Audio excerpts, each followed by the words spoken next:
시작하면 되나요? 네. 네. 한 주간 잘 지내셨나요?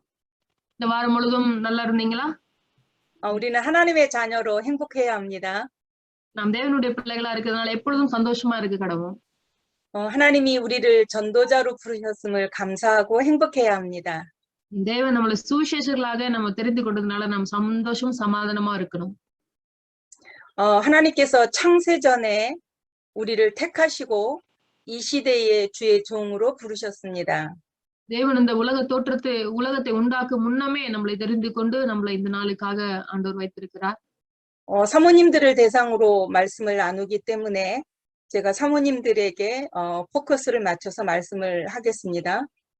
நான் வந்து பொதுளுடைய மனைவிகளுக்காக இங்க இருக்கிற யாவருக்காகவும் நான் வந்து இந்த செய்திகளை ஆயத்தப்படுத்துறால் அவங்களுக்கு ஏற்றவாறே இதை நான் ஆயத்தப்படுத்தியிருக்கிறேன். 저는 다시 태어나도 여자로 태어나고 싶습니다. நான் திரும்ப பிறக்கிறதுக்கு ஒரு வாய்ப்பு கிடைக்கும். நான் திரும்பவும் ஒரு பெண்ணாகவே பிறக்க விரும்புறேன்.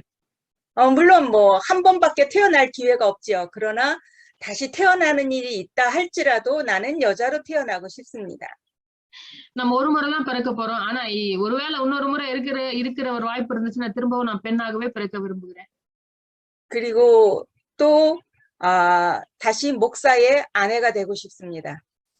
நான் திரும்பவும் ஒரு போதவருடைய மனைவியாகவே இருக்க விரும்புகிறேன். 목사의 아내라는 위치가 성경에는 기록도 없어요.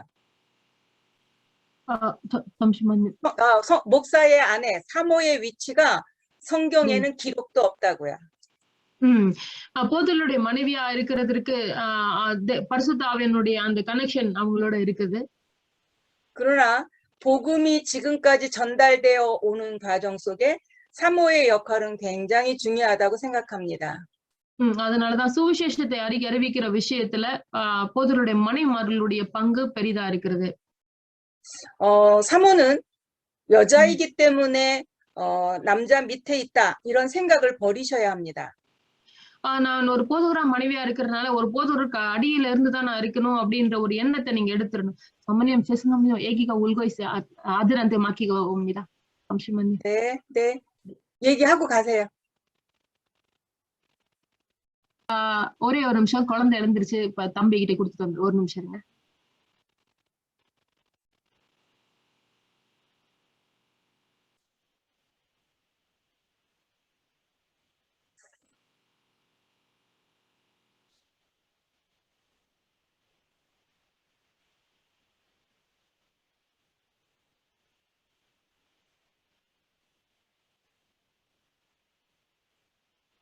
네, 감사합니다. 아담과 하와를 만드시고 하나님은 그들에게 똑같은 복을 주셨습니다. தேவன் வந்து ஆதாமையும் ஏவாளையும் படைத்தார். ஆனா ரெண்டு பேருக்கும் ஒரே மாதிரியான காரியங்களையே கொடுத்தார். 그래서 인간은 최초부터 남자와 여자가 아주 동등한 그런 존재였습니다. அதனாலதான் ஆதாமும் ஏவாளும் உருவாக்கப்பட்ட பொழுது இருவரும் ஒரே லெவலாகவே ஆண்டவர் அவர்களை படைக்கிறார்.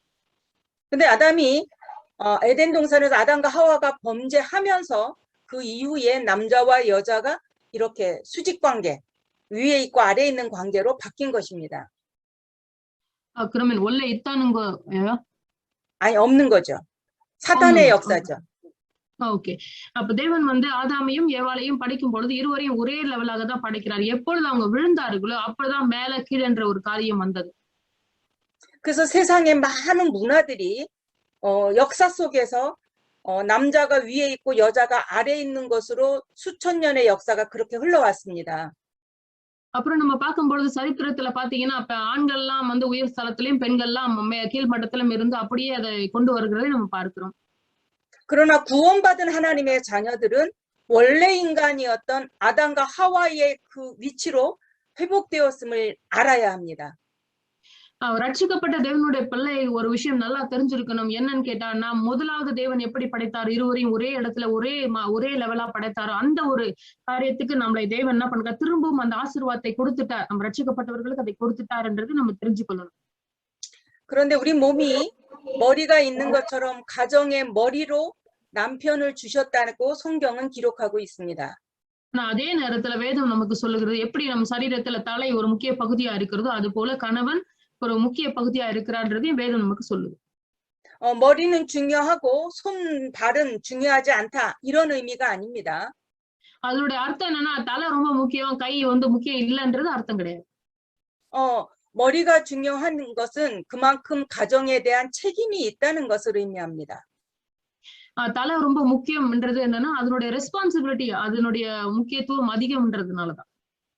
하와가 먼저 선악과를 따먹었는데 하나님은 그 책임을 먼저 아담에게 묻습니다. ஏவாள் அந்த பழத்தை முதல்ல பறிச்சு சாப்பிட்டாலும் தேவன் ஆதாமை தான் கேட்டார். 하와야, 너 그거 왜 따먹었어? 이렇게 묻지 않고 아담, 너 어디 있니? 이렇게 물으셨습니다. ஏவாளை பார்த்து நீ ஏன் இதை செஞ்சேன்னு டைரக்டா கேட்காம ஆதாமை பார்த்து என்ன நடந்துச்சுன்னு சொல்லி கேட்க, எங்க இருக்கிற அப்படின்னு கேட்கிறார். 그 말은 아담, 너 지금 무슨 짓을 저질렀어? 이렇게 우리를 책망하는 것입니다. அதனுடைய அர்த்தம் என்னன்னா ஆதாமே ஏன் இப்படி விட்டுட்ட அப்படின்னு சொல்லி கேட்கறதுக்கான அர்த்தம். 결국은 가정의 모든 책임은 남편에게 있는 것입니다. அப்போ இதனுடைய விளைவு என்னன்னு பாத்தீங்கன்னா கணவனிடத்துலதான் அந்த தலையா இருக்கிற கணவனிடத்துல தான் அதிக பொறுப்பு இருக்கிறது அப்படின்னு சொல்லப்படுது. 근데 우리들의 남편은 한 교회를 인도하고 성도들을 복음을 전하는 목사입니다. அப்போ என்னோட கணவர் பாத்தீங்கன்னா ஒரு சபையில ஒரு தலையா இருக்கிற ஒரு சபையில ஒரு தலையாகவும் அந்த சபையை நடத்துகிற ஒரு முக்கிய பகுதியில பொறுப்புல இருக்கிறவராகவும் சுவிசேஷத்தை ஜனங்களுக்கு கொடுக்கிற ஒரு இடத்துலயும் இருக்கிறார். 그래서 내가 해야 되는 일은 그 남편을 잘 이해하고 그 남편을 위해서 지속적으로 기도하는 것이 가장 중요합니다. அப்போ அப்படி இருக்கிற ஒரு கணவனுக்கு மனைவியா இருக்கிற நம்ம அவங்கள நல்லா புரிஞ்சுக்கிட்டு அவங்களுக்கு என்ன தேவை என்பதையும் சரியா அறிஞ்சு அதுக்காக நம்ம தேவனிடத்துல ஜெபிக்கிற ஒரு ஸ்தானத்துல இருக்கிறோம். 기도는 힘든 게 아니라 하나님 안에 있는 모든 축복을 누리는 가장 중요한 통로입니다. ஜெபம்ன்றது பாத்தீங்கன்னா ஒரு கஷ்டமான வேலை கிடையாது. தேவனிடத்துல இருந்து இருக்கிற எல்லா முக்கிய காரியங்களையும் நாம் பெற்றுக்கொள்வதற்கான ஒரு வழியா இருக்கிறது நம்ம புரிஞ்சுக்கணும்.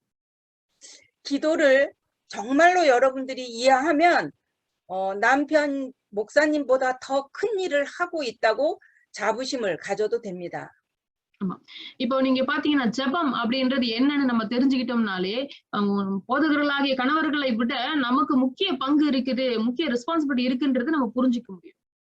목사님들은 말씀을 준비해야 하고 하실 일들이 많아요. போதகர்களை பாத்தீங்கன்னா பிரசங்கங்களை ரெடி பண்ணணும், அது ஆயத்தப்படுத்தணும், அப்படிப்பட்ட காரியங்கள் அவங்களுக்கு நிறைய இருக்கும். 그런데 우리는 가정 살림을 하긴 하지만 많은 사람, 성도들을 마음대로 만날 수 있는 자격도 사모들에게 있습니다. சோ அவங்களுக்கு பல வேலைகள் இருக்கிறதுனால, ஆனா போதகர் மனைவியா இருக்கிற நம்மளுக்கு நிறைய பேர் நம்மளோட இஷ்டப்படி யாரெல்லாம் இன்னைக்கு சந்திக்கணும்னு சொல்லி நம்மளோட இஷ்டப்படி சந்திக்கக்கூடிய ஒரு முக்கிய பொறுப்புல நம்ம இருக்கோம். 그래서 남편을 위해서 기도하고 남편을 위해서 수고하고 하는 것이 작은 일이 아니라 목사님이 하시는 것만큼 아주 중요한 일이라고 먼저 생각을 해야 합니다. நீங்க இதை கவனிக்கணும். அதாவது ஒரு போதகர் எந்த அளவுக்கு தன்னுடைய காரியங்களை கவனம் செலுத்தி அதை முக்கியமா செய்யறாரோ அதே போல அவரை கவனிக்கிறதுலயும் சரி, அவருடைய காரியங்களை குறித்து ஜெபிக்கிறதும் சரி, அதுக்கு ஈக்குவலான முக்கிய ஒரு பொறுப்பு அதுல இருக்கிறதை நம்ம பாக்குறோம். 그리고 목사님을 위해서 가장 기도를 많이 할 수 있는 사람이 사모님들이십니다. ஆமா, போதகர்களை குறித்து அதிகமாய் பாரப்பட்டு ஜெபிக்கிற ஒரு முக்கிய நபர் இருப்பாங்கன்னா அவங்க போதகருடைய மனைவிமார்கள் தான். 지금 성령으로 충만하게 역사하여 주옵소서. இதோ இந்த வேளையில பரிசுத்தாவினுடைய பலன் நம்ம மத்தியில கிரியை செய்வதாக. 성령은 하나님의 능력이기 때문에 성령으로 충만한 역사를 구하기만 하면 그것으로 모든 문제는 해결될 수 있습니다. தேவன் நமக்கு பரிசுத்த ஆவியானவர் இடத்துல நமக்கு பலத்தை வைத்திருக்கிறதுனால அவரோடு நம்ம பரிசுத்த ஆவியில நிரம்பி இருக்கும் பொழுது நமக்கு இந்த ஊழியத்துக்கு தேவையான எல்லா பலத்தையும் அவர் மூலமா நம்ம பெற்றுக்கொள்கிறவர்களா இருக்கிறோம். 인간은 참 행복한 존재입니다. மனிதர்கள் உண்மையிலேயே சமாதானத்தோடு சந்தோஷத்தோடு இருக்கிறவர்கள். 하나님과 함께 있을 때만 행복한 존재입니다. ஆனா பாத்தீங்கன்னா தேவனோடு சஞ்சரித்தால் மட்டுமே அந்த சமாதானத்தையும் சந்தோஷத்தையும் உடையவர்களா இருப்பார்கள். 그 행복한 존재가 행복을 잃어버리고 행복을 찾아 헤매게 된 이유가 무엇일까요? அப்படி சந்தோஷமாயும் சமாதானமா இருந்தவர்கள் அதை தொலைத்துட்டு இன்னைக்கு அதை தேடிக்கிட்டு இருக்காங்களே, அதனுடைய காரணம் என்ன? 하나님의 말씀을 불신앙하고 하나님의 말씀을 떠났기 때문에 인간은 불행하기 시작을 했습니다. அப்போ என்ன நம்ம பார்க்கும் பொழுது மனிதன் எப்பொழுது தேவனுடைய வார்த்தையை அவிசுவாசிக்க ஆரம்பிச்சானோ அதை விட்டு ஓடி போனானோ அப்பொழுதே அவனுடைய வாழ்க்கையில வெறுமையும் சமாதானமற்ற சூழ்நிலையும் வந்ததை நாம் பார்க்கிறோம். 아이가 부모를 떠난 것처럼 하나님을 떠났기 때문에 인간은 불행한 것입니다. எப்படி ஒரு குழந்தை ஒரு தகப்பன் தாயை விட்டு ஓடி போகும்போது சமாதானமற்ற அலைந்து தெரியுமே அதே போல தேவனை விட்டு ஓடின மனிதனும் சமாதானமற்ற அலைந்து திரிகிறதை நாம் பார்க்கிறோம். 우리가 뭐 불편한 일은 있을 수 있고 어려운 문제도 있을 수 있습니다. நமக்கும் கஷ்டங்களும் முக்கியமான பிரச்சனைகளும் இருக்கும். 그러나 그 문제가 불행한 것이 아니라 불편한 것입니다. அந்த பிரச்சனைகள் நமக்கு சமாதானமற்றதை கொடுக்கிறதுக்காக இல்லாம ஒரு சின்ன ஒரு டிஸ்கம்ஃபர்ட்டா இருக்கிறதை நம்ம பார்க்கிறோம். 왜냐하면 우리의 영혼이 하나님을 만나 하나님과 교제할 수 있는 하나님의 자녀이기 때문에 행복한 것입니다. அப்ப நமக்கு கொடுக்கப்பட்ட தேவனுடைய அந்த ஜீவ ஆத்மா அந்த ஆவி தேவனோடு இடைப்படும் பொழுதுதான் நம்ம அந்த உண்மையான சமாதானத்தையும் சந்தோஷத்தையும் அனுபவிக்கிறவர்களா இருக்கிறோம். 내가 부자 불신자보다 내가 행복하지 않다고 느낀다면 우리는 생각을 좀 바꿔야 합니다. ஒரு பணக்காரனை விட நம்ம சந்தோஷமா இல்ல அப்படின்னு சொல்லி நீங்க நினைச்சீங்கன்னா உங்களோட சிந்தையில முக்கிய ஒரு மாற்றம் ஏற்பட வேண்டிய அவசியம் இருக்கு. 나는 가난한 것이 아니라 약간 불편할 뿐입니다. நான் ஏழையான இல்ல ஆனா எனக்கு ஒரு சின்ன தேவைகளால ஒரு சின்ன கஷ்டங்கள் இருக்கிறது. 내가 하나님 안에 있는 모든 축복을 누리고 있으면 오늘 그 가난한 것이 그렇게 불행한 요소가 되지 않습니다. அப்போ ஜெபத்தின் மூலமாக தேவனிடத்தில் இருக்கிற எல்லாவற்றையும் நான் அனுபவிக்க ஆரம்பிக்கும் பொழுது இந்த நமக்கு இடையில சின்ன சின்ன பிரச்சனைகளுக்கு நமக்கு உண்மையான பிரச்சனையே கிடையாது. 우리 아버지가 온 우주를 창조하시고 지금도 살아계신 하나님이라는 게 진짜 믿어지면 그거 가지고 불행하다고 생각할 수 없습니다.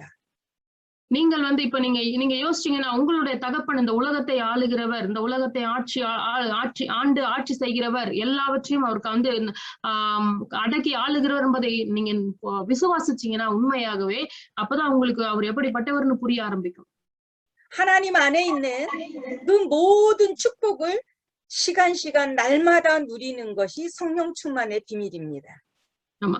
அப்போ நம்மளுடைய வாழ்க்கையில வருகிற ஒவ்வொரு பிரச்சனைகளும் ஒவ்வொரு காரியங்களும் தேவனோடு நம்மளை தள்ளுகிறது, தேவன் கிட்ட நம்மளை தள்ளுகிற ஒரு விஷயமா இருக்கிறதுனால அப்படி நம்ம அதுக்குள்ளாக போகும் பொழுது நம் தேவனுடைய அந்த ஆவியை நம்ம அதிகமா ருசி பார்க்கிறவர்களா இருக்கிறோம். 그러면 하나님을 만나면 되는데 하나님을 만나는 길을 몰라서 인간은 방황하고 있는 것입니다.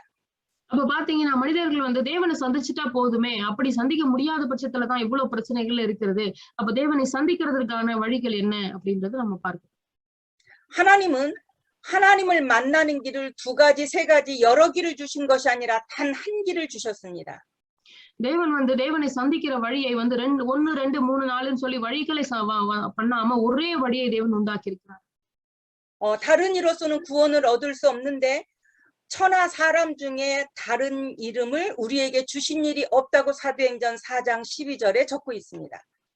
அப்ப நம்ம பார்க்க அப்போஸ்தலர் 4ஆம் அதிகாரம் 12ஆம் வசனத்துல தெளிவா சொல்லிருக்கு, வேற எந்த நாமத்திலும் இந்த வழியை கொடுக்கப்படல அப்படின்னு சொல்லிட்டு உலகத்துல இருக்கிற எந்த ஒரு காரியத்திலும் கொடுக்கப்படல அப்படின்னு நமக்கு சொல்லப்பட்டிருக்கு.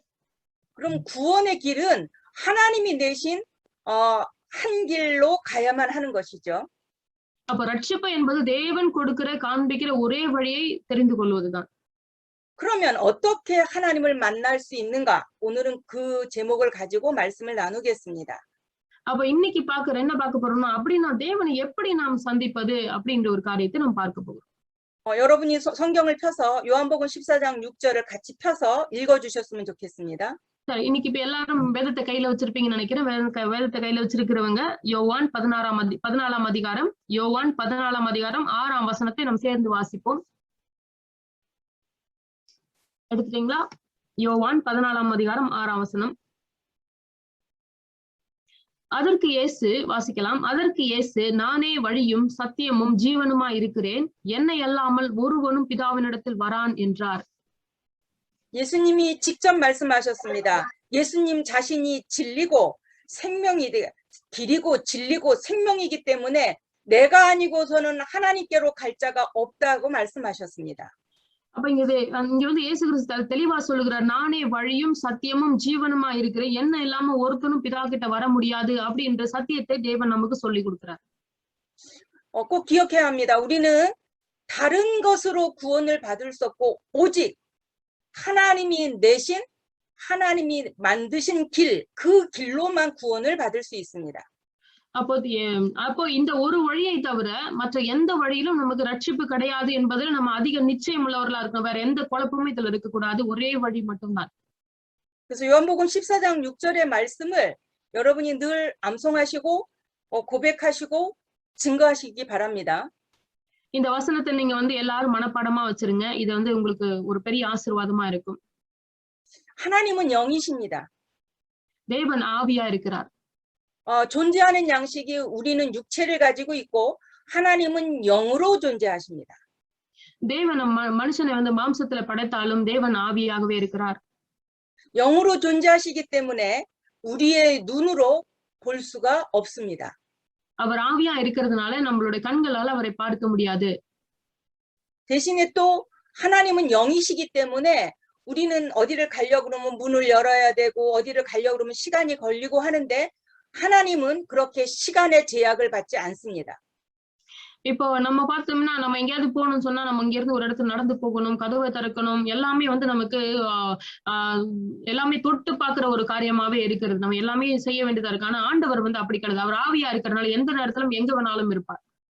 또한 하나님은 공간, 이렇게 거리 이런 거에도 제약을 받지 않으십니다. தேவனுக்கு வந்து ஒரு எவ்வளவு தூரம், எவ்வளவு உயரம், அதெல்லாம் வந்து ஒரு பெரிய விஷயமே கிடையாது. 사람의 손에 의하여 움직여지는 것은 우상이고 그 우상 속에는 귀신이 역사하는 것입니다. இப்ப நம்ம நல்லா புரிஞ்சுக்கணும். அப்போ கடவுள் என்று சொல்லப்படுகிற கைகளால தொட்டு பார்க்கிற எந்த ஒரு விஷயத்திலும் பிசாசுடைய பின்னணி இருக்கிறது அப்படின்றது நம்ம புரிஞ்சுக்கணும். 그래서 하나님은 영이시기 때문에 안 계신 곳이 없는 무소부재하신 분이십니다.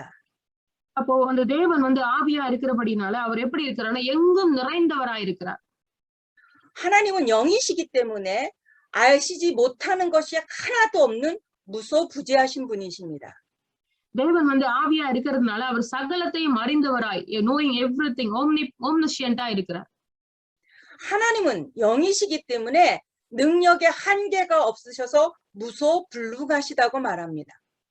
அப்ப தேவன் வந்து சர்வ வல்லமை படைத்தவரா இருக்கிறபடினால அவருடைய வல்லமைக்கு அடங்காதது ஒன்றுமே இல்லை அப்படின்ட்டு பார்க்கிறோம். 그 분의 이름을 우리는 여호와다 이렇게 말합니다. அப்படிப்பட்ட ஒருவரை தான் நாம் கர்த்தர் என்று அழைக்கிறோம். 그래서 인간은 영적 존재이기 때문에 영이신 하나님을 만나는 것을 구원이라고 말합니다. அதனால்தான் ஆவியா இருக்கிற தேவனை நாம் சந்திக்கிறது தான் ரட்சிப்பு எனப்படுகிறது. 하나님을 만나는 것을 구원이라고 말하는 것을 우리가 꼭 기억할 필요가 있습니다. நாம் ஏன் இதை ஞாபகம் வச்சிருக்கோம்னா தேவனை சந்திக்கிற ஒரு ஆவியா இருக்கிற தேவனை சந்திக்கிற ஒரு காரியம் தான் ரட்சிப்பா இருக்கிற, இதை நம்ம ஞாபகம் வச்சுக்கணும். 그런데 두 번째, 인간은 육신, 몸을 가지고 있기 때문에 하나님을 볼 수가 없습니다. திரும்பவும் நாம் கவனிக்கணும். நாம் வந்து சரீரத்தை உடையவர்களா இருக்கிறனால, மாம்சத்தை உடையவர்களா இருக்கிறனால தேவனை சந்திக்க முடியாது. 그런데 인간의 영혼은 우리가 이렇게 살아있는 이 육체 속에 있다는 것을 꼭 기억해야 합니다. ஆனா அதே நேரத்துல தேவனுடைய ஆவி இந்த மாம்சமான ஒரு சரீரத்துல தான் இருக்கிறது அப்படின்றது நம்ம ஞாபகம் வச்சுக்கணும். 내 영혼이 내 육체를 떠나서 막 돌아다니고 그렇게 할 수 없습니다. அப்ப நீங்க பாத்தீங்கன்னா என்னோட சரீரத்தை விட்டு என் ஆவி அங்கங்க போயிட்டு சுத்திட்டு வந்து திருப்பி எனக்குள்ள வரும்னு சொல்லி நம்ம சொல்ல முடியாது. 우리의 몸 속에 영혼이 담겨 있기 때문에 이 육체도 굉장히 중요합니다. அப்போ இந்த ஆவி வந்து நமக்குள்ள எப்பொழுதுமே நம்ம சாகும் வரைக்கும் இருக்கிறதுனால இந்த சரீரம் ரொம்ப முக்கியமானதாகவும் இருக்கு. 그런데 이 몸과 이 영혼이 분리돼서 떠나는 것을 우리는 죽음이라고 말합니다. அப்போ இந்த சரீரத்தை விட்டு எப்பொழுது இந்த ஆவி வெளியே போகுதோ அதை தான் நம்ம மரணம் அப்படின்னு சொல்றோம், செத்து போயிட்டாங்கன்னு சொல்றோம். 병원에서는 심장이 멈추면 죽었다라고 판단하지만 성경적으로 보면 몸과 영혼이 분리되어지는 것, 이것을 죽음이라고 말합니다. இப்போ நம்ம ஹாஸ்பிட்டல்ல பாத்தீங்கன்னா நம்மளுடைய இருதய துடிப்பு நின்னு போயிருச்சுன்னா அவர் செத்து போயிட்டாருன்னு அறிக்கை பண்றாங்க இல்லையா? ஆனா வேதம் நமக்கு என்ன சொல்லுகிறது? சரீரத்தை விட்டு ஆவி போகும் பொழுது அதுதான் மரணம் என்று சொல்லப்படுது. 그런데 이 영혼이 내 육체 속에, 몸 속에 있을 때만 구원의 기회가 있습니다. ஒரு முக்கியமான காரியம், எப்ப வந்து இந்த சரீரத்துல இந்த ஆவி இருக்கிறதோ அப்பொழுது அந்த தருணம் அந்த இடத்துல மட்டும்தான் நம்ம ரட்சிப்புக்கு பாத்திரவான்களா இருக்கிறோம். 여러분이 오늘 성경을 펴서 확인하시면 좋겠습니다. 누가복음 16장 19절로 31절의 말씀입니다. 누가복음 16장 19절로 31절.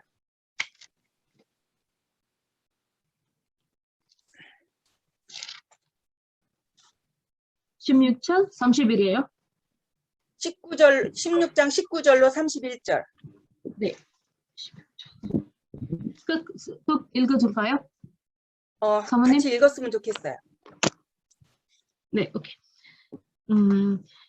சோ இங்க பாத்தீங்கன்னா ஒரு லூக்கா 16ஆம் அதிகாரத்துல 19ல இருந்து 31ஆம் வசனம் வரைக்கும் நம்ம வாசிக்கும் பொழுது ஒரு ஐஸ்வர்யவானை பத்தியும் லாசர் பத்தியும் இங்க வாசிக்கிறோம். ஐஸ்வர்யமுள்ள ஒரு மனுஷன் இருந்தான். அவன் ரத்தாம்பரமும் விலையேற பெற்ற வஸ்திரமும் தரித்து அனுதினமும் சம்பிரமாய் வாழ்ந்து கொண்டிருந்தான். லாசரு எனும் பெயர் கொண்ட ஒரு தரித்திரனும் இருந்தான். அவன் பருக்கள் நிறைந்தவனாய் அந்த ஐஸ்வர்யனுடைய வாசல் அருகே கிடந்து அவனுடைய மேஜையிலிருந்து விழுந்த துணிக்கைகளே தன் பசி ஆசையாயிருந்தான். நாய்கள் வந்து அவன் பருக்களை நக்கிற்று. பின்பு அந்த தரித்திரன் மரித்து தேவதூதரால் ஆபிரகாமுடைய மடியிலே கொண்டு போய் விடப்பட்டான். ஐஸ்வர்யவானும் மரித்து அடக்கம் பண்ணப்பட்டான். பாதாளத்திலே அவன் வேதனைப்படுகிறது பொழுது தன் கண்களை ஏறெடுத்து தூரத்திலே ஆபிரகாமையும் அவன் மடியிலே லாசருவையும் கண்டான். அப்பொழுது அவன், தகப்பனாகிய ஆபிரகாமே, நீர் எனக்கு இறங்கி லாசருவின் விரலின் நுனியிலே தண்ணீரை தொய்த்து என் நாவை குளிர பண்ணும்படி அவனை அனுப்ப வேண்டும். அந்த அக்கினி ஜுவாலையிலே வேதனைப்படுகிறேனே என்று கூப்பிட்டான். அதற்கு ஆபிரகாம், மகனே, நீ பூமியிலே உயிரோடு இருக்கும் காலத்தில் உன் நன்மைகளை அனுபவித்தாய். லாசருவும் அப்படியே தீமைகளை அனுபவித்தான். அதை நினைத்துக்கொள். இப்பொழுது அவன் தேற்றப்படுகிறான், நீயோ வேதனைப்படுகிறாய். அதுவும் அல்லாமல் இவ்விடத்திலிருந்து உங்களிடத்தில் கடந்து போகவும் அவ்விடத்திலிருந்து எங்களிடத்திற்கு கடந்து வரவும் மனதுள்ளவர்களுக்கும் கூடாதபடிக்கு உங்களுக்கும் நடுவே பெரும்பிளவு உண்டாக்கப்பட்டிருக்கிறது என்றார். அப்பொழுது அவன், அப்படியானால் தகப்பனே, எனக்கு 5 சகோதரர்கள் உண்டு.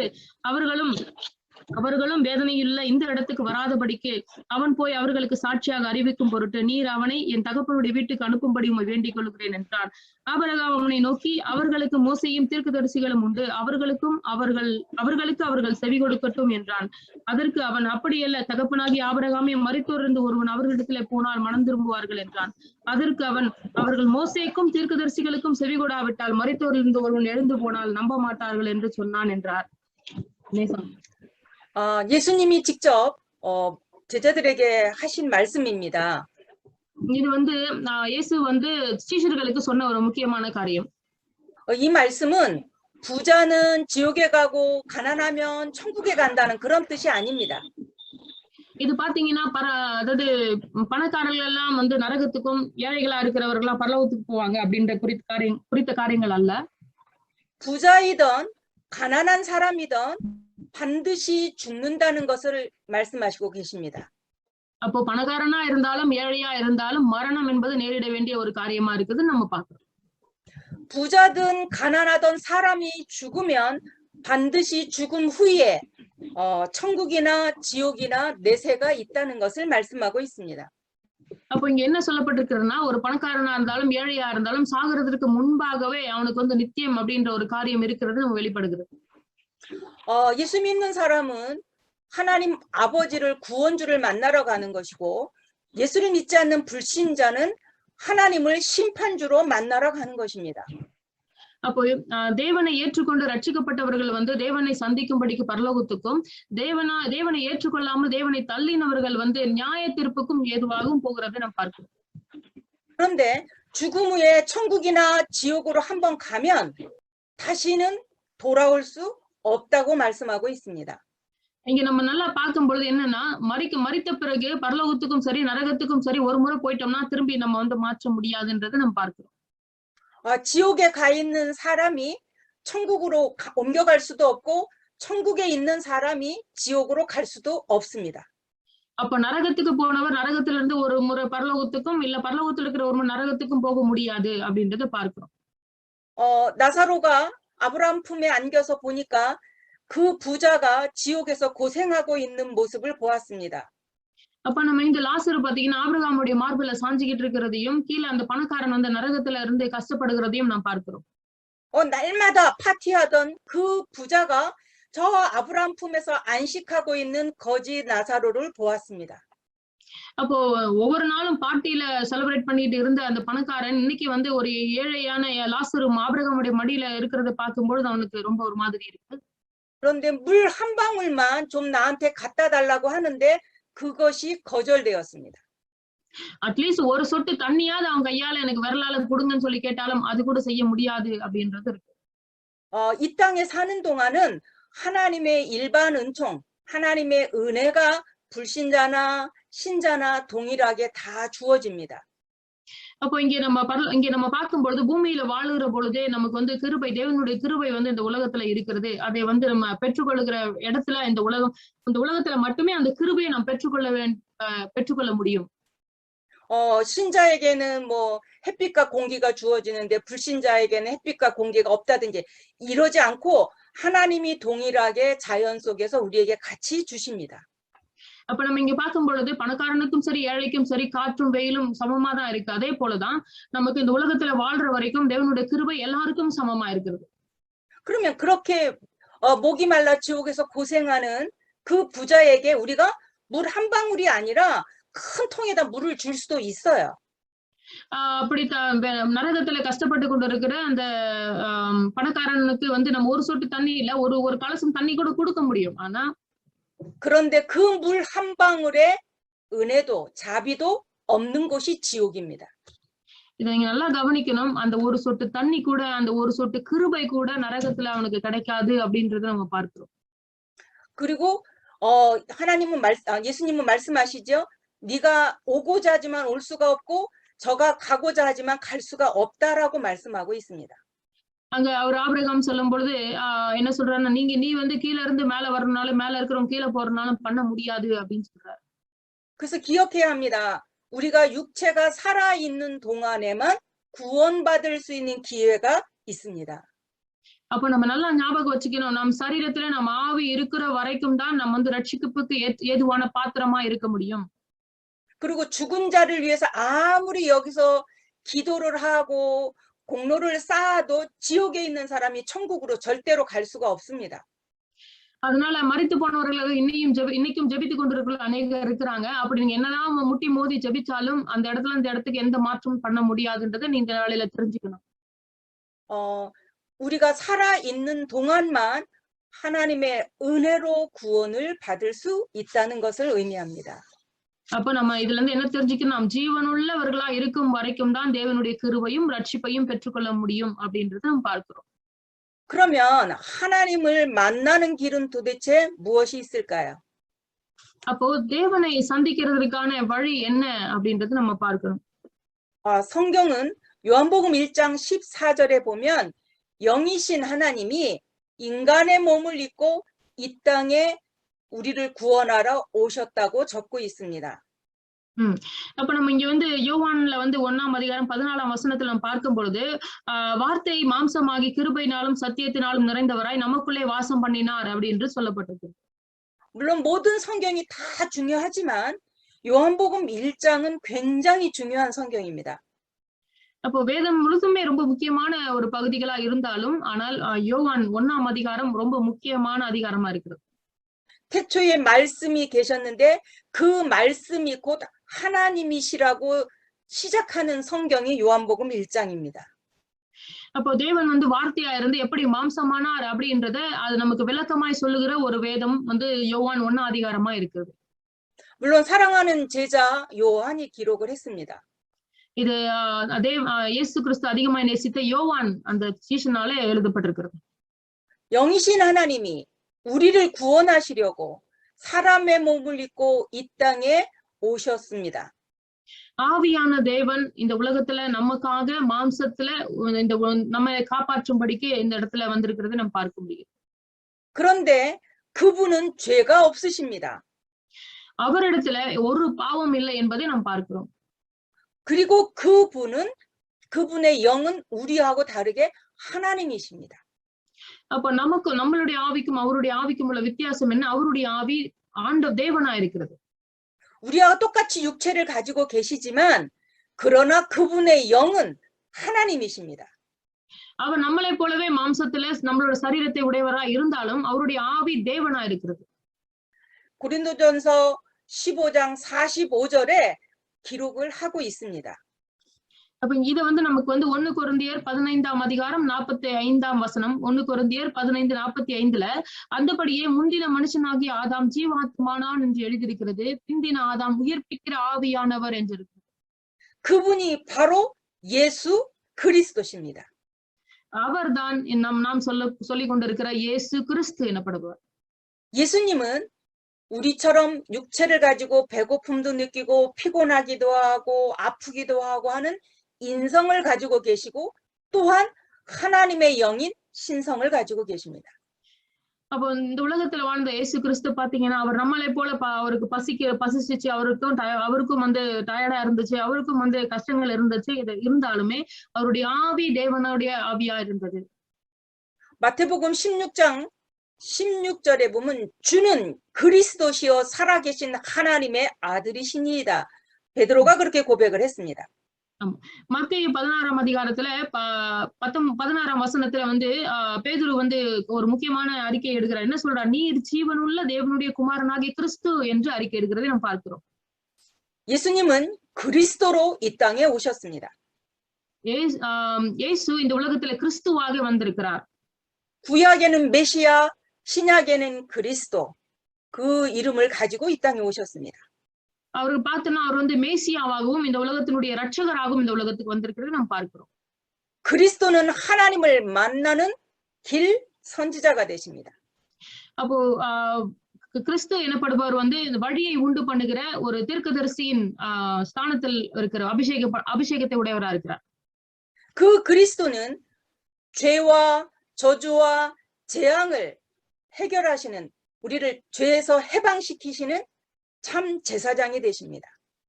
அப்போ இந்த இயேசுதான் வந்து நமக்காக நம்மளுடைய பாவங்களுக்காக, நம்மளுடைய சாபங்களுக்காக, நம்மளுடைய கட்டுகளுக்காக அந்த பிரதான ஆசாரனுடைய அந்த ஸ்தானத்திலே அபிஷேகிக்கப்பட்டவராய் நமக்காக எல்லா பாவங்களையும் அவருடைய ரத்தத்தினாலே கழுவினவராய் நமக்கு முன்பாக நிற்கிறார். 그 예수님은 사단의 권세, 지옥의 배경을 깨뜨리신 참 왕이십니다. இந்த இயேசு கிறிஸ்து தான் பிசாசினுடைய அதிகாரத்தையும் அவனுடைய எல்லா வல்லமைகளையும் சிலுவையிலையும் அவனை நரகத்துல வந்து நியாய தீர்ப்புக்குள்ள பண்ணின அப்படிப்பட்ட நமக்கு ராஜாவாக இருக்கிறார். 그래서 이 삼직을 가지신 그 그리스도는 그 삼직을 가지신 그리스도는 기름 부음 받은 자라는 뜻을 가지고 있습니다. அப்ப இந்த மூன்று அதிகாரங்களையும் பெற்ற அபிஷேகத்தையும் பெற்றவர் தான் கிறிஸ்து என்று அழைக்கப்படுகிறார். ராஜாவாகவும் தீர்க்கதரிசியாகவும் பிரதான ஆசாரியனாகவும் இந்த 3 காரியங்களையும் அபிஷேகமாக பெற்றவர் தான் கிறிஸ்து என்று அழைக்கப்படுகிறார். 예수라는 이름을 가지시고 그분은 그리스도로 이 땅에 오셨습니다. அப்ப இயேசு என்ற பெயரில கிறிஸ்துவினுடைய வேலைகளை செய்யும்படிக்கு வந்தார். 이 예수 그리스도를 내 마음의 문을 열고 영접하면 하나님을 만날 수 있습니다. அப்போ இந்த இயேசு கிறிஸ்துவுக்கு என்னுடைய இருதயத்தை திறந்து கொடுத்து எனக்குள்ளாக அவர் எனக்குள்ளாக வரும்படிக்கு அறிக்கை பண்ணும் பொழுது இதுதான் வந்து நம்ம ரட்சிப்பு என்று சொல்லுகிறோம். 요한복음 1장 12절에 보면 영접하는 자, 곧 그 이름을 믿는 자들에게는 하나님의 자녀가 되는 권세를 주셨다고 말씀하고 있습니다. இங்க வந்து யோவான் 1ஆம் அதிகாரம் 12ஆம் வசனத்துல இயேசு கிறிஸ்துவை விசுவாசிக்கிற எல்லாருக்கும் வந்து அவருடைய பிள்ளைகளாகும்படியான அதிகாரம் கொடுக்கப்பட்டிருக்கிறது நாம் பார்க்கிறோம். 그런데 내가 마음의 문을 여는 것이 아니라 에베소서 2장 8절에 보면 은혜를 인하여 믿음으로 말미암아 구원을 얻었는데 그것도 내가 할 수 없기 때문에 하나님의 선물이라고 말씀하고 있습니다. அப்ப நம்ம இங்க வந்து எபேசியர்ல வந்து 2ஆம் அதிகாரத்துல நம்ம பார்க்கிறோம். இது வந்து தேவன் நமக்கு கூட ரட்சிப்பு என்பது மனுஷனுடைய முயற்சினாலோ அவருடைய எல்லாவித காரியங்களினாலோ அல்லாதபடிக்கு அது தேவனுடைய ஈவா இருக்கிறது, கிருபையா இருக்கிறது என்று நம்ம எழுதப்பட்டிருக்கிறதை பார்க்கிறோம். 우리가 구원을 받기 위해서 할 수 있는 것이 0.0001%도 전혀 없습니다. அப்ப ரட்சிப்பை குறித்து நாம் செய்யப்படுகிற வேலை என்னன்னு பாத்தீங்கன்னா 0.00000 சொல்றதுக்கு கூட நமக்கு நம்மளுடைய எந்த ஒரு முயற்சியும் ரட்சிப்புக்கு ஏதுவானது கிடையாது. 그래서 이것을 은혜라고 말하고 이것은 하나님의 선물이라고 말씀하고 있는 것입니다.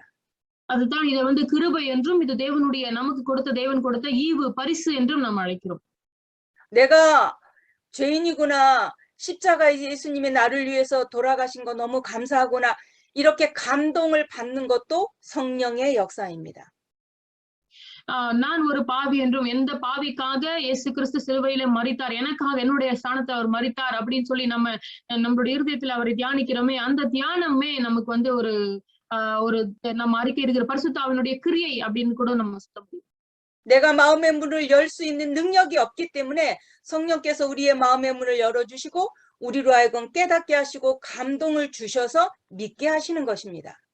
அப்ப நம்மளுடைய சுய முயற்சியால் நம்முடைய இருதயத்தை திறந்து தேவனுக்கு வழி கொடுக்க முடியாததுனால அதுலயும் பரிசுத்த ஆவியினுடைய கிரியைகள், அவருடைய கிரியைகள் அதுல தேவைப்படுது. அவரே நம்மளுடைய இருதயத்தை திறந்து கொடுத்து இயேசு கிறிஸ்து வழி உண்டாகுகிற ஒரு கிருபையை செய்கிறதை நாம் பார்க்க முடியும். 예수 그리스도를 내 마음의 구주로 영접할 때 일어나는 아주 중요한 사건이 있는데 그때 성령이 우리 안에 오시는 것입니다. அப்போ நம்ம வந்து இயேசு கிறிஸ்துவுக்கு நம்மளுடைய இருதயத்தை திறந்து கொடுக்கிற வேளையில ஒரு முக்கிய நிகழ்வு நடக்கிறது. அந்த நிகழ்வு தான் பரிசுத்த ஆவியானவர் நமக்குள்ளாக வருகிற, சஞ்சரிக்க வாசம் பண்ணும்படிக்கு வருகிற அந்த ஒரு நிகழ்வு.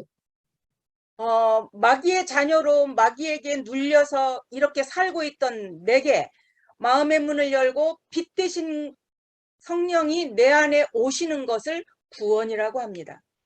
அவன் பிசாசனுடைய பின்னணியில, அவனுடைய கிரியைகளில், அவனுடைய தாக்கங்களுக்கு உட்பட்டு கிடந்த அடிமைகளாய் கிடந்த நம்மளுக்கு நம்மளுடைய இருதயத்தை திறந்து இயேசு கிறிஸ்துக்கு நமக்கு வழியை கொடுத்து அவர் பரிசுத்த ஆவியானவர் நமக்குள்ளாக வந்து அவர் வந்து ஒளியாகிய அவர் நமக்குள்ளாக வந்து வாசம் பண்ணுகிறதையும் சஞ்சரிக்கிறதையும் நம்ம வந்து ரட்சிப்பு என்று சொல்லுவோம். 성령이 내 안에 내주하신다는 사실은 여러분이 꼭 기억해 하셔야 될 사안입니다. அப்ப பரிசுத்த ஆவியானவர் எனக்கு என்னை ரட்சிக்கும்படிக்கு எனக்குள்ளாக வந்திருக்கிறார், ரட்சகராய் வந்திருக்கிறார் என்றதை நாம் மனதில் வைத்துக் கொள்ளணும். 나는 어려서 예수님이 나를 위해 십자가에 달려 돌아가신 것을 듣고 너무 감사한 시간이 있었습니다. நான் சின்ன வயசுல இருக்கும் பொழுது இயேசு கிறிஸ்து எனக்காக மரித்தார் அப்படின்னு சொல்ற அந்த செய்தியை கேட்டு ரொம்ப சந்தோஷப்பட்ட காலங்கள் உண்டு. 늘 엄마에게 또 교회에서 선생님들에게 목사님에게 듣던 말씀이었는데 그게 내게 느껴지는 그런 날이 있었습니다. அப்போ நான் வந்து இது எங்க அம்மா கிட்டயும் சரி, எங்களோட டீச்சர்ஸ் கிட்டயும் சரி, இந்த மாதிரியான காரியங்களை கேட்கும் பொழுது எனக்கு மனசுல ரொம்ப சந்தோஷமான ஒரு உணர்ச்சி வசப்படுகிற ஒரு காரியங்கள் இருந்தது ஞாபகம் இருக்கு. 그렇게 아름다운 천국을 버리고 나를 구원하시려고 이 땅에 오신 예수님 너무 감사해요. 이렇게 그렇게 기도했어요. இவ்வளவு அழகான பரலோகத்தை விட்டுட்டு எனக்காக தரித்திர கோலம் பூண்டு என்னை இந்த உலகத்துல இருந்து என்னை காப்பாத்துறதுக்காக வந்திருக்கிறாருன்னு நினைக்கும் போது எனக்கு அவ்வளவு ஒரு உணர்ச்சி வசமா இருக்கும்.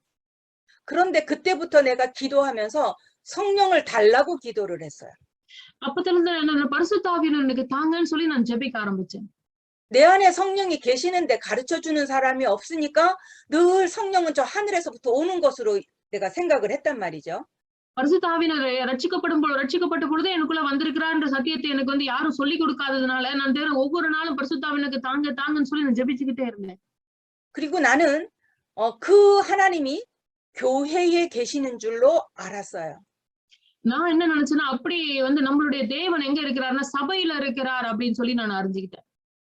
그때 내 나이가 10살이었는데 학교에 가기 전에 교회의 문을 열고 예수님 학교에 다녀오겠습니다. 이렇게 인사를 하고 학교에 갔습니다. எனக்கு ஒரு 10 வயசு இருக்கும். அப்ப நான் என்ன பண்ணுவேன்னா ஓடி போய் சபையை திறந்து நான் போயிட்டு ஸ்கூலுக்கு போயிட்டு வரேன் அப்படின்னு சொல்லி சபையை திறந்து ஆண்டவர்கிட்ட சொல்லிட்டு போன காரியங்கள் இருக்கிறது நான் சொல்றேன். 학교에서 집에 돌아올 때 교회 먼저 가서 예수님 학교에 다녀왔습니다. 가서 이제 호목하고 조금 이따 다시 올게요. 이렇게 얘기를 하고 집에 갔어요.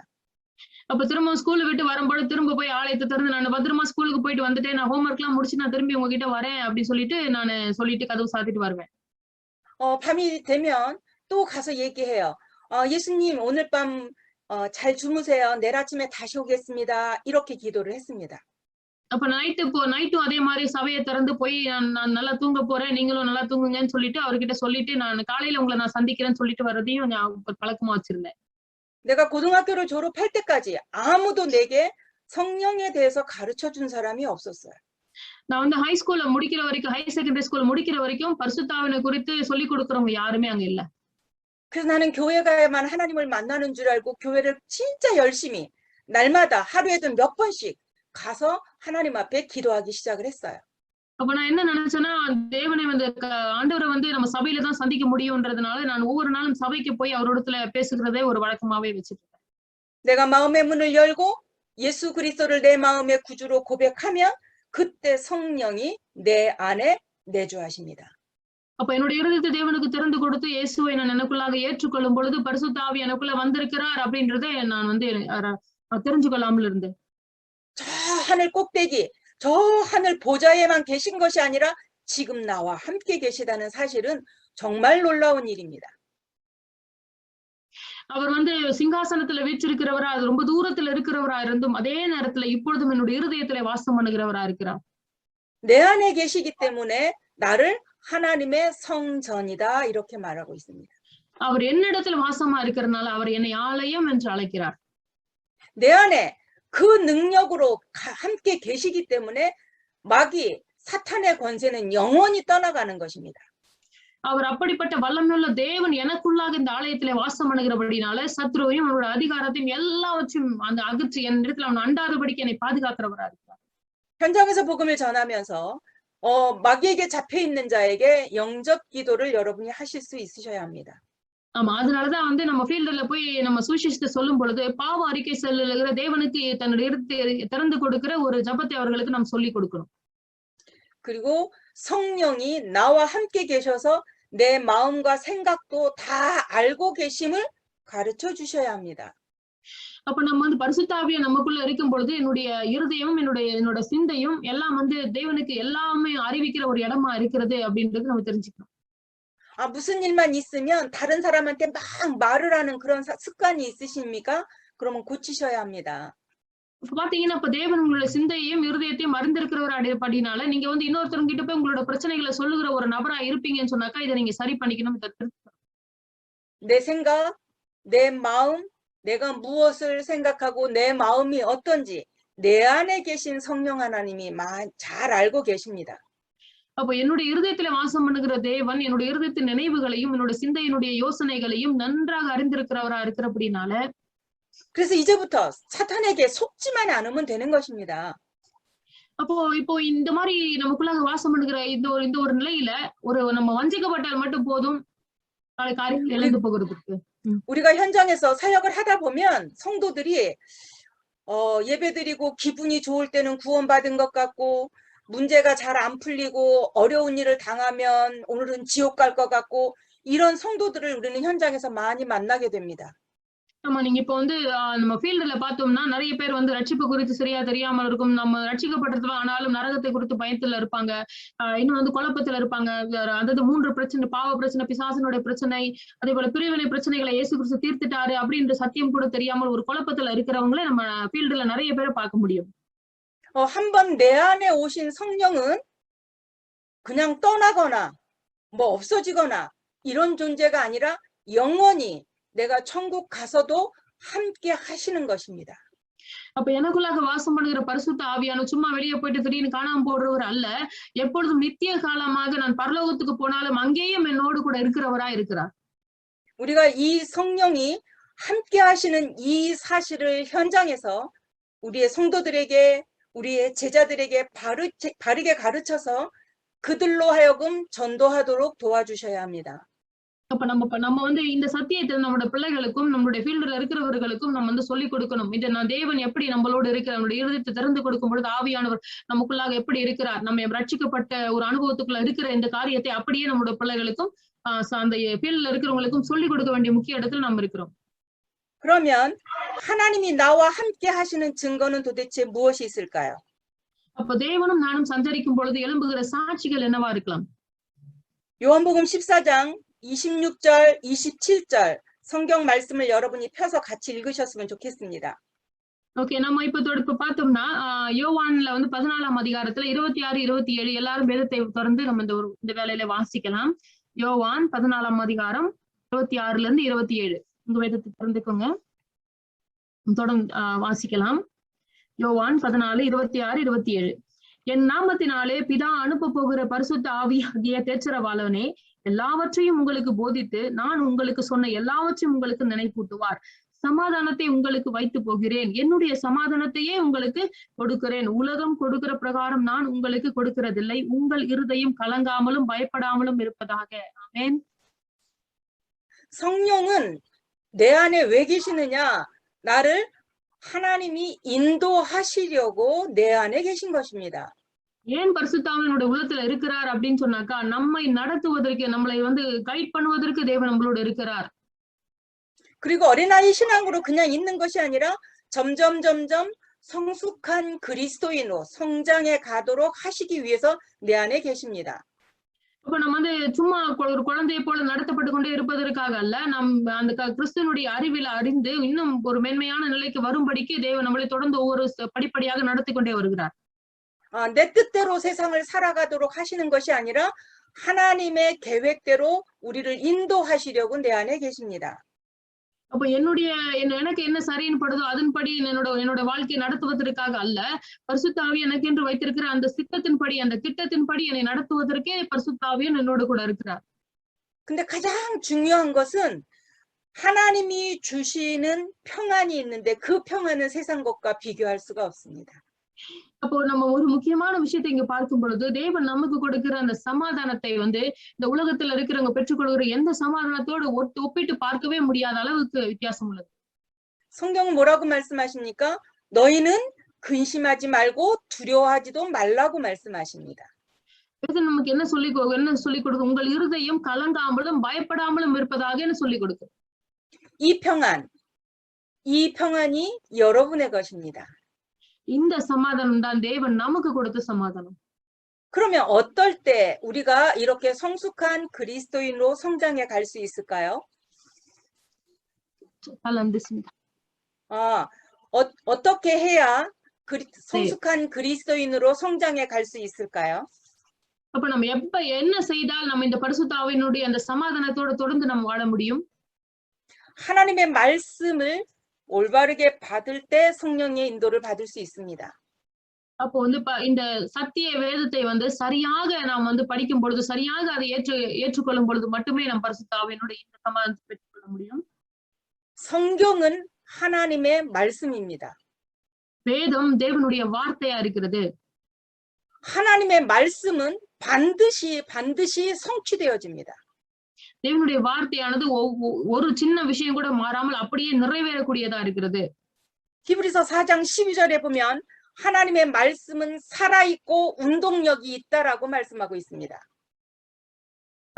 எபிரேயர் 4ஆம் அதிகாரத்துல 12ஆம் வசனத்துல வாசிக்கிறோம், தேவனுடைய வார்த்தையானது ஜீவனும் வல்லமையும் உள்ளதாயும் இருக்கிறது என்று பார்க்கிறோம். 근데 그게 좌우 오른쪽과 왼쪽에 칼날이 있는 그런 칼이라고 말씀하고 있습니다. அது எப்படிப்பட்டதா இருக்கிறதாம்? இருபுறம் கருக்குள்ள எந்த பட்டயத்திலும் கருக்கானதாயும் இருக்கிறதுன்னு சொல்லப்பட்டிருக்கு. 우리가 주방에서 쓰는 칼은 요 아래만 칼날이 있어서 이렇게 썰을 수 있죠. இப்ப நம்ம கிச்சன்ல யூஸ் பண்ற நைஃப் பாத்தீங்கன்னா, அந்த கத்தி பாத்தீங்கன்னா ஒரு சைடு மட்டும்தான் கருக்கா இருக்கும், மத்த சைடு மங்கினதா இருக்கும். அப்படிதான் நம்ம காய்களை கட் பண்றோம்.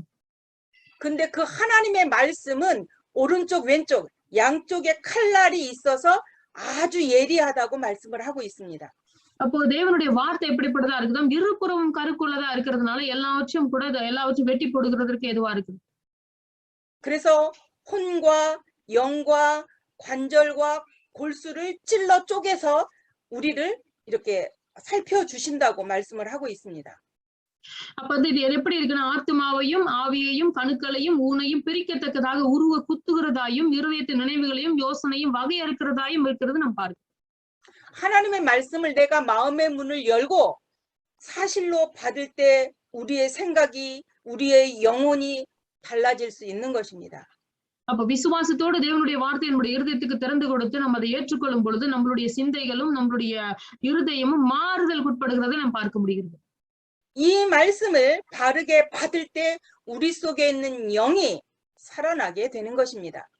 அப்ப இந்த வார்த்தையை நமக்குள்ளாக ஏற்றுக்கொள்ளும் பொழுது தேவனுடைய ஆவி நமக்குள்ள இருக்கிறது இல்லையா, அந்த ஆவி பலன் அடைகிறதை நாம் பார்க்க முடியும். 우리는 죄를 지으려고 노력하지 않아도 죄를 짓는 연약한 존재입니다. நம்ம பாத்தீங்கன்னா பாவம் செய்யக்கூடாது நினைச்சுக்கிட்டே இருந்தாலும் ஏதோ ஒரு சின்ன ஒரு விஷயத்திலேயாவது பாவம் செய்கிற ஒரு பிள்ளைகளா தான் இருக்கிறோம். 그 연약함 속에서 하나님 앞에 날마다 하나님 앞에 나의 연약을 고백할 수 있는 것이 중요합니다. அப்படிப்பட்ட ஒரு பலவீனமான சூழ்நிலையில இருந்தாலும் நம் வார்த்தையை ஏற்றுக்கொண்டு நம்மளுடைய தேவனுடைய இடத்துல அறிக்கை செய்யும் பொழுது நாம் பலன் அடைகிறவர்களா இருக்கிறோம். 여러분이 성경을 찾아 읽었으면 좋겠습니다. 갈라디아서 5장 16절로 18절 성경을 좀 펴서 읽어주시기 바랍니다. எல்லாரும் வந்து வேதத்திலிருந்து கலாத்தியர் 5ஆம் அதிகாரம் 16ல இருந்து 18 வரைக்கும் நம்ம வாசிக்கலாம். கலாத்தியர் 5ஆம் அதிகாரம் 16ல இருந்து 18 எல்லாரும் வேதத்தை திறந்துக்கோங்க. நாம் சேர்ந்து வாசிப்போம். கலாத்தியர் 5ஆம் அதிகாரம் 16ல இருந்து 18 வாசிக்கலாம்.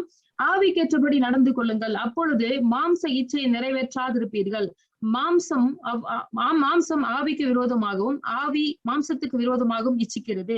நீங்கள் செய்ய வேண்டும் என்கிறவைகளை செய்யாதபடிக்கு இவைகள் ஒன்றுக்கொன்று விரோதமாக இருக்கிறது. ஆவியினால் நடத்தப்படுவீர்களானால் நீங்கள் நியாயப்பிரமாணத்துக்கு கீழ்ப்பட்டவர்கள் அல்ல. 우리가 회개를 한다는 것은 천국 가려고 회개하는 것이 아닙니다. நம்ம வந்து பிரச்சனை இந்த மாதிரி மேற்கொள்ளுகிற காரியங்கள்ல பிரச்சனைகளை மேற்கொள்ளுகிறது வந்து பரலோகத்துக்கு போகிறதுக்காக மட்டுமல்ல. 마귀를 향해서 살던 내 인생이 턴을 해서 하나님을 향해서 오는 것을 구원이라고 말합니다. அப்போ பிசாசனுடைய பாதைக்கு நேரா பாவத்துல ஓடிக்கொண்டது என் பாதையை ஒரு யூட்டர்ன் மாதிரி போட்டு திருப்பி தேவனுடைய பாதைக்கு நேரா என்னை திருப்புகிறது ரட்சிப்பு என்று சொல்கிறோம். 그래서 구원은 일생에 단 한 번만 받습니다. அப்ப ரட்சிப்பு என்பது நம்மளோட வாழ்க்கையில ஒரே ஒரு முறை மட்டும் பெற்றுக்கொள்ளுகிற ஒரு விஷயமா இருக்கு. 구원받은 후에는 나 자신을 점검하고 돌아보면서 잘못을 하나님 앞에 고백하는 것이 신앙생활입니다. அப்போ நான் வந்து ஒரு சாதாரண தேவனை விசுவாசிக்கிறதுக்கு முன்னாடி சாதாரண ஒரு மனிதனா என்னோட விருப்பத்துக்கு நடந்துட்டு இருக்கேன். ஆனா தேவனை ஏற்றுக்கொண்ட பிறகு தேவனுடைய சித்தத்துக்கும் தேவனுடைய திட்டத்துக்கும் என்னை உட்படுத்துகிற ஒரு நபரா இருக்கிறேன். 왜 이렇게 잘못을 고백하라고 할까요? இப்படி நம்ம தவறான ஒரு அறிக்கை செய்கிறவர்களா இருக்கிறோம். 예를 하나 들어보겠습니다. 우리에게 자녀가 있지 않습니까? 그 자녀가 나한테 어떤 잘못을 저질렀다고 한번 생각해 보세요. இப்போ என்கிட்ட ஒரு குழந்தை இருக்குன்னு வச்சுக்கோங்களேன். அந்த குழந்தை வந்து ஏதோ ஒரு சின்ன தப்பு பண்ணிருச்சுன்னு வச்சுக்கோங்க. 그러면 그 자녀가 잘못을 했을 때 엄마 미안해요 이렇게 말하면 그 자녀가 사랑스럽습니다. அந்த குழந்தை தப்பு பண்ணிட்டு வந்து அம்மா மன்னிச்சுக்கங்கன்னு சொல்லும் பொழுது உடனே நம்மளோட இருதயம் மாறி ரொம்ப நம்ம நேசிக்க ஆரம்பிச்சிருவோம்.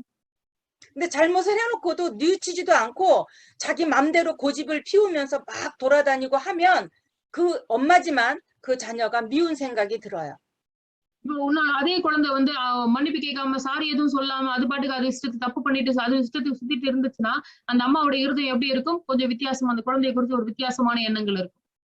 근데 그 자녀가 이제 학교에서 뭘 가져오라고 그래서 나한테 돈을 달라고 해야 될 때 엄마하고 사이가 안 좋기 때문에 엄마 돈 주세요 이 말을 떳떳하게 못해요. ஓகே. சோ இப்போ வந்து அந்த குழந்தை வந்து என்ன பண்ணுதுன்னா ஒரு ஸ்கூல்ல வந்து ஒரு எங்கேயோ வெளியே போறதுக்கு பணம் கேட்கறாங்க. அதை வந்து அம்மா கிட்ட கேட்கணும். அம்மாவுக்கும் குழந்தைக்கும் அந்த உறவு சரியில்லாத பட்சத்துல அந்த குழந்தை வந்துட்டு அம்மா கிட்ட டைரக்டா வந்து அம்மா எனக்கு காசு கொடுங்க அப்படின்னு சொல்ல கேட்க முடியுமா? 이런 것처럼 하나님의 인도를 잘 받기 위해서 우리가 날마다 연약한 것을 하나님 앞에 고백하는 것입니다. சோ அதனாலதான் தேவனோடு உள்ள நமக்குள்ள உறவு வந்து நாம் தினமும் வந்து அறிக்கை பண்ணும் பொழுது தேவனுக்கும் நம்மளுக்கும் உள்ள உறவு வந்து பலப்படுகிறது. 내가 생각한 것이 성령의 생각하고 많이 다르네? 그러면 내가 고쳐야 되겠죠. அப்போ என்னோட சிந்தைகள் அப்படி இருக்கும் பொழுது நான் என்னுடைய சிந்தையும் பரிசுத்தாவினுடைய சித்தமும் வேறு மாதிரி இருக்கும் பொழுது என்ன பண்ணிக்கன்னா பரிசுத்தாவின் என்ன சித்தப்படுகிறாரோ எதை நடத்துகிறாரோ உடனே நான் மாற்றிக்கொள்ள வேண்டிய இடத்துல இருக்கிறேன். என்னை மாற்றிக்கொள்ள வேண்டிய இடத்துல இருக்கு. 그래서 너희는 성령을 조차 행하라고 바울 사도는 말씀하고 있는 것입니다. அதனால்தான் வந்து பவுல் வந்து நம்மளை பார்த்து சொல்லுகிறார் நம்ம வந்து தேவனுடைய ஆலயமா இருக்கிறோம் அப்படின்னு. 우리가 생각하는 우리의 체질은 성령과 맞지 않기 때문에 그래서 성령의 충만을 받아야 하는 것입니다. அப்ப நம்மளுடைய சிந்தை வந்து தேவனுடைய வார்த்தைக்கு வந்து வித்தியாசமா இருக்கிறதுனாலதான் நாம் பரிசுத்த ஆவியினுடைய பலத்தை பெற்றுக்கொள்ளும் பொழுதுதான் நம்ம அதை புரிந்து கொள்ள முடியும். 하나님의 말씀과 내 생각이 안 맞으면 하나님의 말씀은 양보할 수 없죠. 내 생각을 접어야 하는 것입니다. இப்ப தேவனுடைய வார்த்தைக்கும் நம்மளுடைய சிந்தைக்கும் வித்தியாசங்கள் இருக்கும்போது தேவனுடைய வார்த்தை மாறாது இல்லையா? ஆனா நம்ம அந்த வார்த்தைக்கு நம்ம வார்த்தைக்காக என்ன பண்ணி நம்மளே மாற்றிக்கொள்ள வேண்டிய இடத்துல இருக்கிறோம். 우리를 놓친 사탄은 우리를 방해하기 위해서 오늘도 아주 우는 사자처럼 우리를 대적하고 있습니다. ஆமா, இப்ப பிசாசுல நம்மளை மீட்டு கொண்டாரு இல்லையா? அப்படி அவன் தவற விட்டதுனால அவன் என்ன பண்றான்னா, பிசாசினுடைய அசுத்த ஆவிகள் மூலமாக நம்ம தொடர்ந்து கர்ஜிக்கிற சிங்கத்தை போல எவனை விழுங்கலாம் என்று சுத்தி நம்ம பார்க்கிறோம். 내가 가지고 있던 생각, 내가 가지고 있는 습관, 이 모든 것들을 총동원해서 사탄은 성령이 원하시는 길로 살지 못하도록 우리를 방해합니다. அப்ப என்னுடைய பழக்க வழக்கங்கள், என்னுடைய குணாதிசயங்களை வைத்து அவன் என்ன பண்றானா, தேவனுடைய பரிசுத்தாவினுடைய வழியில நான் செல்லக்கூடாதபடிக்கு அந்த காரியங்களினால என்னை தாக்குதலுக்கு உட்படுத்துகிறான், தேவனை விட்டு பிரிக்கிறான் அப்படின்றத நம்ம பார்க்கிறோம். 그래서 성경은 성령의 충만함을 받으라 이렇게 말씀하고 있습니다. அதனால்தான் வேதம் நம்மை பார்த்து சொல்லுகிறது, பரிசுத்தாவினுடைய பலத்தை பெற்றுக்கொள்ளுங்கள் அப்படின்ட்டு. 예수님이 승천하시기 직전에 사도행전 1장 8절에 성령이 임하시면 너희가 권능을 받고라고 말씀하셨습니다. அதான் நீங்க இயேசு கிறிஸ்து பரலோகத்துக்கு திரும்ப செல்லும் பொழுது, திரும்ப செல்லுகிறதுக்கு முன்பதாக அவங்களை பார்த்து சொன்னது என்னன்னா, அப்போஸ்தலர் 1:8 பரிசுத்தாவி உங்களிடத்துல வரும்பொழுது நீங்கள் பலனடைந்து அப்படின்னு சொல்லி நம்ம பார்க்கிறோம். 성령의 충만함을 입어야만 나 자신을 이길 수 있습니다. அப்போ பரிசுத்த ஆவியினுடைய பலத்தை நான் பெற்றுக்கொண்டால் மாத்திரம்தான் நான் என்கிற அந்த சுயத்தை மேற்கொள்ள முடியும். 성령의 충만함을 받아야만 세상을 이기고 사탄을 이길 수 있습니다. அப்ப பரிசுத்த ஆவியினுடைய பலத்தை பெற்றால் மட்டும்தான் சாத்தானையும் சரி இந்த உலகத்தையும் சரி நாம் மேற்கொண்டு வாழ முடியும். 이때 전도의 문도 열리는 것입니다. இப்படிப்பட்ட நேரத்துல தான் நமக்கு சுவிசேஷத்திற்கான கதவுகள் திறக்கப்படும். 여러분 오늘 꼭 기억해야 될 성경이 있다면 요한복음 14장 6절의 말씀입니다. நாம் இன்றைக்கு ஒரு முக்கியமான வசனத்தை நாம் ஞாபகம் வச்சுக்கணும் அப்படின்னு சொன்னா, யோவான் 14ஆம் அதிகாரம் 26ல இருந்து 27 வரை. 예수 그리스도 외에는 구원의 길이 없습니다. இயேசு கிறிஸ்துவை தவிர வேறு ஒரு வழி கிடையாது. 그분을 내가 영접할 때 내 안에 성령으로 내주하십니다. அவரை எப்பொழுது நான் ஏற்றுக்கொள்கிறோனோ அப்பொழுது அவர் என்னுடைய உள்ளத்துல வருகிறவரா இருக்கிறார். 근데 이것도 내가 하는 것이 아니라 그렇게 할 수 있도록 하나님이 우리를 은혜로 채워 주십니다. இது அறிக்கை நாமளே நம்மளோட சுயத்துல செய்ய முடியாதபடிக்கு இருக்கிறதுனால பரிசுத்த ஆவியானவர் தேவன் பரிசுத்த ஆவியானவர் மூலமாக அப்படி செய்யும்படிக்கு ஏதுவான கிருபையை நமக்கு கொடுக்கிறவரா இருக்கிறார். 우리가 할 수 있는 게 아무것도 없기 때문에 그래서 하나님이 구원을 선물로 주셨습니다. ரட்சிப்பை குறித்து நம்மளால ஒண்ணுமே செய்ய முடியாது என்பதுதான் உண்மை. அதனாலதான் இதை கிருபையினால தேவன் நமக்கு பரிசாக கொடுக்கிறார். 우리는 이 시대에 하나님의 그 큰 선물을 받은 구원받은 하나님의 자녀입니다. ஆமென். இந்த உலகத்துல பாத்தீங்கன்னா நாம் மட்டுமே தேவனுடைய ரட்சிப்பாகிய அந்த பரிசை பெற்றுக்கொண்டு தேவனுடைய பிள்ளைகளா இருக்கிறோம். 높은 지위에 없어도 괜찮습니다. 우리는 구원받은 하나님의 자녀입니다. ரொம்ப பலத்த பெரிய அறிவு நமக்கு இல்லைனாலும் பரவாயில்ல, நாம் தேவனுடைய பிள்ளைகளா இருக்கிறோம். 우리가 돈이 없어도 괜찮습니다. 우리는 구원받은 하나님의 자녀입니다. நம்ம நம்ம பணம் ரொம்ப அதிகமா இல்லைனாலும் பிரச்சனை, நாம் ரட்சிக்கப்பட்ட தேவனுடைய பிள்ளைகளா இருக்கிறோம். 돈을 가지고 천국을 살 수가 없습니다. பணத்தை வைத்து பரலோகத்தெல்லாம் விலைக்கு வாங்க முடியாது. 권세를 가지고 하나님의 자녀가 되어줄 수 없습니다. நம் அதிகாரத்தை பயன்படுத்தி தேவனுடைய பிள்ளைகளாகலாம் ஆக முடியாது. 우리는 구원받은 하나님의 자녀일 뿐만 아니라 이 말씀을 증거하는 주의 종입니다. நாம் தேவனுடைய ரட்சிக்கப்பட்ட பிள்ளை மாத்திரம் அல்லாமல் தேவனுக்காக சாட்சியாய் வாழுகிற ஒரு முக்கிய பிள்ளைகளா இருக்கிறோம், தேவனுடைய பிள்ளைகளா இருக்கிறோம். 여러분이 하나님의 자녀로 전도자로 정말 행복하시기 바랍니다. ஆமா, இன்னைக்கு நீங்க பாத்தீங்கன்னா நீங்கள் இந்த பலத்தை பெற்றுக்கொண்டு தேவனுக்காக சாட்சியாய் வாழ்கிற பிள்ளைகளாக இருக்கிற உங்களை நான் ஆசீர்வதிக்கிறேன். 내 마음이 불안하다라고 생각하면 여러분은 하나님과 24시 기도할 수 있습니다. ஒருவேளை என்னுடைய இருதயத்துல இன்னும் சமாதானம் இல்லை அப்படின்னு சொல்லும் பொழுது 24 மணி நேரமும் தேவனுடைய இடைப்படுகிற சஞ்சரிக்கிற அந்த ஜெபத்தை நீங்கள் ஆரம்பிக்கணும். 하나님의 나라가 내 심령 속에, 내 마음 속에, 내 영혼 속에 임하기를 기도하시기 바랍니다. அப்ப நம்ம என்ன ஜெபிக்கணும்? அந்த அந்த பரலோகத்தினுடைய பலன், அந்த அவங்களுடைய அந்த சாயல் வந்து நமக்குள்ளாக, நம்மளுடைய இருதயத்தில, நம்மளுடைய சிந்தையில, நம்முடைய எல்லா காரியத்திலும் நிழலாட்டம் செய்யணும் அப்படின்னு சொல்லி நம்ம ஜெபிக்க வேண்டும்.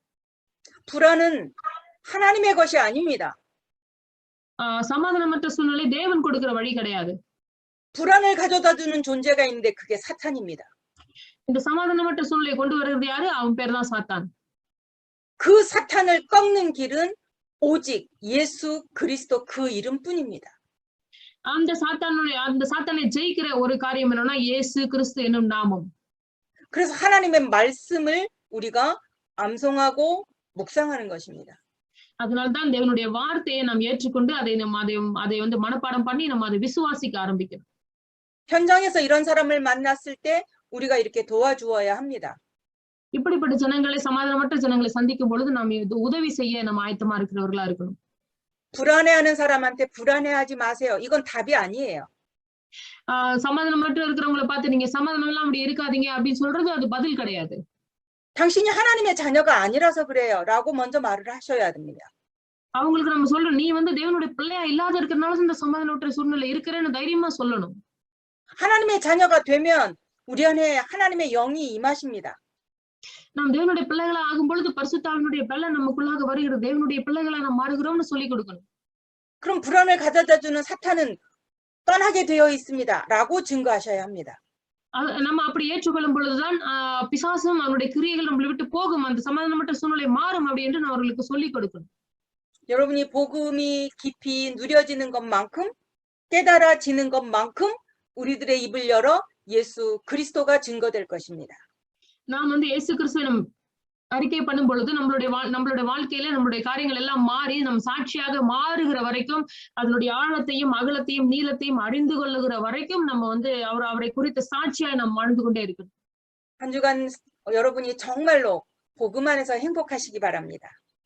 இந்த வருகிற வாரமெல்லாம் சுவிசேஷத்திற்குள்ளாக நீங்கள் பலனடைந்து சமாதானமா இருக்கணும்னு சொல்லி நான் உங்களை வாழ்த்துகிறேன். 기도하겠습니다. எல்லாம் ஜெபிக்கலாம். 하나님의 은혜를 감사를 드립니다. கர்த்தருடைய கிருபையினாலே கர்த்தருக்கு நன்றி செலுத்துகிறோம். 우리를 하나님의 자녀로 삼아 주신 것 감사합니다. தேவனுடைய பிள்ளைகளா எங்களை தெரிந்து கொண்டமைக்காக நன்றியோடு நாங்கள் ஸ்தோத்திரிக்கிறோம். 우리가 연약한 줄 아시고 우리 안에 성령으로 내주하심을 감사를 드립니다. எங்களை பலவீனவர்கள் என்று அறிந்து பரிசுத்த ஆவியானவர் எங்களை கொடுத்து அவரை நடத்தும்படிக்கு எங்களுக்கு கொடுத்திருக்கிற கிருபைகளுக்காக நன்றி செலுத்துகிறோம். 하나님의 말씀을 잘 받아서 성령 인도 받는 자가 되게 인도하여 주옵소서. தேவனுடைய வார்த்தையை சரியாக புரிந்து கொண்டு பரிசுத்தாவினுடைய பலத்தையும் அவருடைய நடத்தலையும் பெற்றுக்கொள்கிற பிள்ளையாக இருக்க இயேசுவின் நாமத்தில் ஜெபிக்கிறோம். 하나님의 말씀이 믿어지게 하시고 그 말씀이 답이 되게 하시고 그 말씀이 능력이 되게 하옵소서. இந்த தேவனுடைய வார்த்தையை ஏற்றுக்கொண்டு அதில் இருக்கிற பலத்தை பெற்றுக்கொண்டு அதில் இருக்கிற பதிலை நான் பெற்றுக்கொண்டே வாழ ஆசீர்வதிக்கிறேன். 말씀 따라 인도받는 전도자가 되게 인도하여 주옵소서. வார்த்தையின் பின்னாக செல்லுகிற சுவிசேஷகனாக என்னை ஆசீர்வதிக்கும்படி ஜெபிக்கிறோம். 첸나이 지역의 사모님들이 영적으로 힘을 얻기를 원합니다. சென்னையில இருக்கிற போதருடைய மனைவிகள் பரிசுத்தாவினுடைய பலத்தை பெற்றுக்கொள்ளும்படிக்கு நாங்கள் வாழ்த்துகிறோம். 우리 첸나이 지역의 사모님들이 이제는 전도자로 현장에서 전도가 되어지는 응답을 누리게 하옵소서. சென்னையில இருக்கிற போதருடைய மனைவிகள் பரிசுத்தாவினுடைய பலத்தை பெற்று சுவிசேஷகனாக அவர்கள் எழும்பி நிற்க, அநேகருக்கு ஆசீர்வாதமா இருக்க நாங்கள் அவர்களுக்காக ஜெபிக்கிறோம். 이것 때문에 24시 기도가 되어질 수 있을 만큼 기도의 새 힘을 공급하여 주옵소서. இதற்காகவே இந்த 24 மணி நேரமும் தங்களை ஜெபத்திலே இணைத்துக் கொள்ளுகிற பிள்ளைகளாக எழும்பும்படிக்கு நாங்கள் ஜெபிக்கிறோம். 하나님의 자녀로 행복한 사모님들이 되실 수 있도록 역사하여 주옵소서. தேவனுடைய பிள்ளைகளாக போதருடைய மனைவிகள் அதிலே சந்தோஷித்து சமாதானத்தோடு இருக்கும்படிக்கு நாங்கள் ஜெபிக்கிறோம். 주 예수 그리스도의 이름으로 기도하옵나이다. 아멘. இயேசு கிறிஸ்துவின் நாமத்தில் ஜெபிக்கிறோம் நல்ல பிதாவே. ஆமென். 감사